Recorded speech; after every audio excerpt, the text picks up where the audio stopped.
Ayan, panoorin natin tong interview kay Congressman Marcoleta, no, dahil sobra na talaga ang panggigipit ng BBM administration sa mga Duterte. Pisting yawa ka, BBM. Ngayon, tignan natin tong interview niya dahil ito ay sa confidential funds ni BP Inday Sara. Bakit?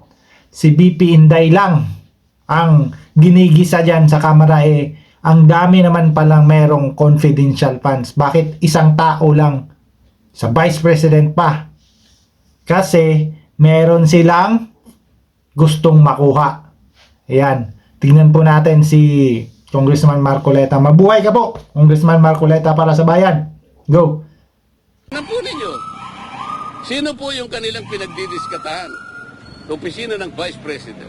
Nagkataong pangalawang pinakamataas na Pangulo, pinakamataas na opisina sa ating bansa. Bakit po nagkaganito?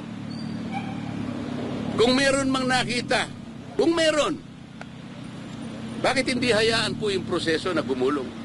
Bakit hindi hayaan yung opisina ng COA na siya magsabi sa atin sapagkat sila yung merong mandato?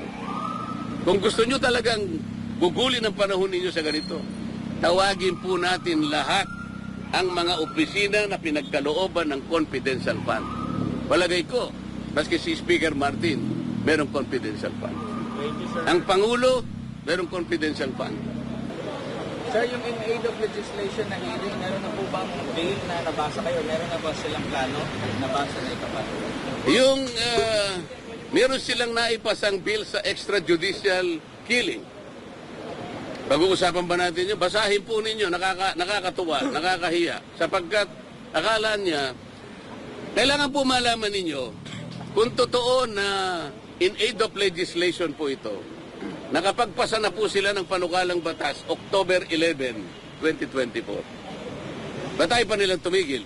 Meron na pala. So hindi na in aid of legislation. Tapos na, di ba? Ang hinahanap nila yung makagawa ng batas tungkol sa EJK. Nagawa na Na-file na October 11, 2024. Batay mong tumigil. Meron ka pang gustong gawin siguro. Di ba? Kung ano po masasabi niyo sa sinabi po ni Vice President Sara Duterte na ang gobyerno na ito ay walang pagtutunguhan. It is nothing. Binanggit niya po kanina ko. Wala akong magagawa kung yan ang sentimiento ng Vice President. Nasa kanya yon. At lahat naman ng tao ay pwedeng magpahayag ng kanyang opinyon. Hindi ko kayang agawin sa kanya yung opinyon na yon. Lahat po tayo merong sarili-sariling opinyon. May karapatan tayo na magsabi kung anong nararamdaman ng bawat isang Pilipino sa kanyang pamahalaan.